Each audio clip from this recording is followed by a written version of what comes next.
High, তো আমি বাড়িতে ছিলাম না, তো তার 4 দিন পরে এসে দেখছি আমাকে সব গাছ আমাকে এত বড় বড় লাগছে। এখানে মৌসুমী লেবুর গাছে এত ফুল এসেছে, আমার তো খুবই ভালো লাগছিল। টমেটো গাছগুলো এত বড় বড় হয়ে গেছে, ফুল ধরে গেছে।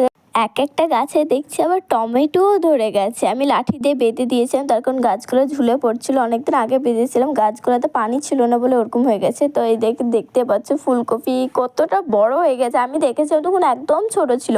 আর এদিকে বাঁধাকপি যেটা ধরবে সেটা গোল হয়ে গেছে। আর এখানে আমি সরপাশিকর গাছটা এই কারণে ঢেকে রেখেছি, তার কারণে এইদিকে পাখি আসে খুবই। পাখিতে যদি খেয়ে নেয় তার জন্য আমি এত কষ্ট করে লাগিয়েছি, পাখিকে খেতে দিলে হবে? তো তারপর দেখছি আমার লঙ্কা গাছে এত বড় বড় লঙ্কা হয়ে গেছে। সব গাছ কি বড় বড় লাগছিল। আর এইটা দেখে তো আমি একদম অবাক। দেখতে পাচ্ছ একদম লাল টকটকে হয়ে গেছে। এটা তো আমি আজকেই পারবো।